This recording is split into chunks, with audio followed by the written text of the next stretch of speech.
इस वीडियो में हम लोग बात करते हैं use of this, that, these, those. ये जो 4 वर्ड्स है ये काफी यूज आते हैं, है ना। बहुत बार सेंटेंसेस में हम लोग यूज करते हैं। तो चलिए इनकी यूजेस देखते हैं कि हम लोग ये use this, that, these, those का कहाँ कर सकते हैं, राइट। आप स्क्रीन पर देख रहे हो कि there are 2 things. One is कि जब हम किसी चीज को पुकारते हैं जो बिल्कुल पास में हो, और जब हम किसी चीज को पुकारते हैं जब वो दूर हो, ठीक है। तो जैसे देखो यहाँ पे जैसे क्या है, नियर और एक है फार, ठीक है। अगर सिंगुलर है, सिंगुलर मीन्स क्या होता है, एक वचन, सिंगल, ठीक है।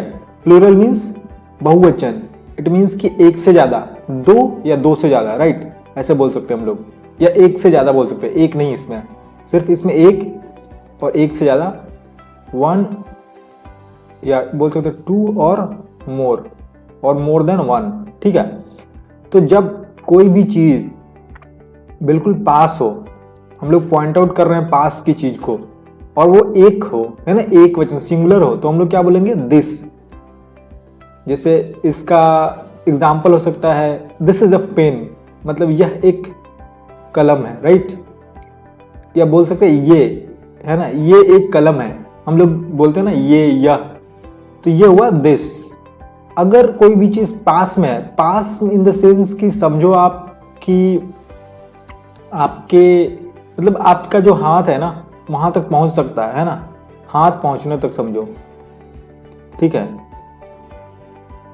हाथ पहुंचने तक उसको नियर बोलेंगे, ठीक है। और जो थोड़ा दूर है ना, उसको बोलेंगे दैट, राइट। तो देखो सिंगुलर में अगर नियर में है तो क्या बोलेंगे, दिस।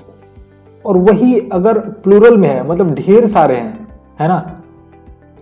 मान लो कि आप, है ना, मार्बल्स लेके बैठे हुए हो, है ना, आप बोल सकते हो दीज आर मार्बल्स, ढेर सारे, है ना, ढेर सारे मार्बल्स लेके आपके पास है, मतलब, तो आप बोल सकते हो दीज आर मार्बल्स। या ढेर सारे बुक्स आप एक साथ लेकर बैठे हुए, है ना, एक पर एक 10 बुक लेकर बैठे हो, तो क्या बोलोगे, दीज आर बुक्स, राइट। तो इसका मतलब होता है ये और या, इसका मतलब सेम होता है, बट क्या होता है, ये प्लूरल में होता है। प्लूरल मीन्स मैंने बताया अभी एक से ज्यादा, है ना। और जब हम लोग किसी भी चीज को फार, मतलब जो दूर होता है, तो जहां तक हाथ हमारी नहीं पहुंच सकती, है ना, हम कहीं बैठे हैं और हमसे दूर है थोड़ा, है ना, समझो कि 2 फीट 4 फीट पे है, 5 फीट पे, ठीक है, तो हम क्या बोलेंगे, या उससे ज्यादा दूर है तो क्या बोलेंगे, अगर वो एक चीज है तो हम लोग क्या बोलेंगे उसको, दैट, है ना। जैसे मान लो कि सामने आपके, है ना, एक गाय दिख रही है, तो क्या बोलोगे, that is a cow, right, that is a cow, एक गाय है।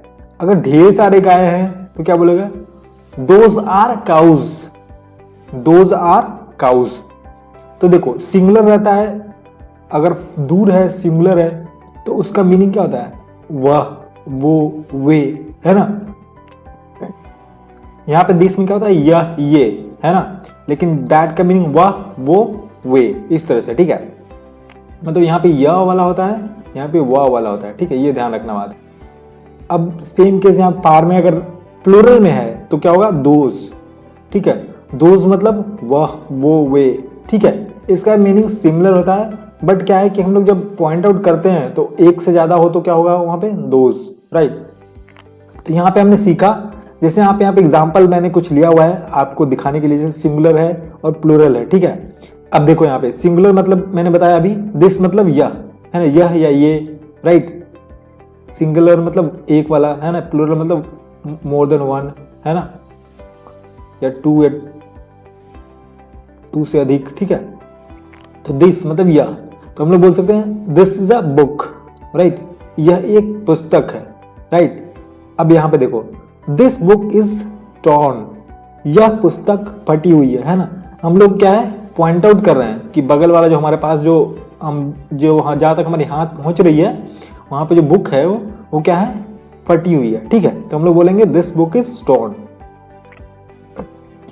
प्लूरल में देखते हैं, प्लूरल में मैंने बताया कि दिस क्या हो जाता है, दीज हो जाता है, ठीक है।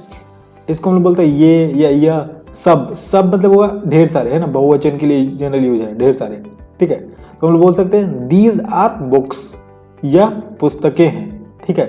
दीज आर बुक्स मतलब ढेर सारे पुस्तकें, सारे पुस्तकें समझो। उसको हम लोग और अलग तरीके से कैसे यूज कर सकते हैं, दीज बुक्स आर टॉर्न, यह पुस्तकें फटी हुई है ना।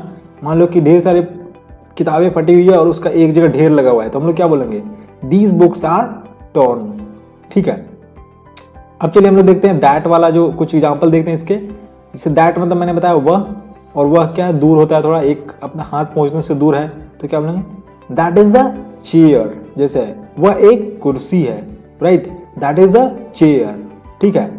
यहाँ पे इसको और थोड़ा इलेबोरेट कर सकते हैं, थोड़ा डिफरेंट तरीके से यूज कर सकते हैं, that chair is broken, that chair is broken मतलब वह कुर्सी टूटी हुई है, राइट। और वही अगर हमें दोज यूज करना है, दोज क्या हुआ, दैट का प्लूरल हो गया, मतलब दूर वाले, ये क्या है, नियर वाले को पॉइंट आउट करता है, ये फार मतलब दूर वाले को है ना, ये पास वाले को, ठीक है। दिस दीज, दैट दोज फार वाले को जो दूर है। दोज मतलब क्या हुआ, वेस या वेस सब, है ना, मतलब समझो कि ढेर सारे हैं, यहाँ पे सारे हो सकते हैं और दो या दो से अधिक भी हो सकते हैं, ठीक है। तो क्या बोलेंगे, दोज आर चेयर्स, वह कुर्सियां हैं, those are chairs.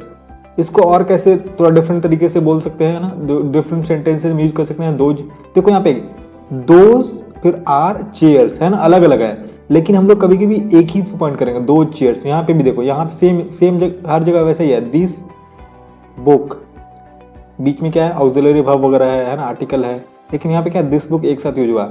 Same case यहाँ पे दीज, फिर यहाँ पे क्या है, ऑक्सिलरी वर्ब बुक्स, लेकिन दीज बुक्स भी साथ में यूज हो रहा है। सेम केस यहाँ भी है, क्या है, दैट इज अ चेयर, तो दैट है यहाँ पे और क्या है, चेयर है, लेकिन यहाँ पे क्या है, दैट चेयर एक साथ यूज हो रहा है, ठीक है।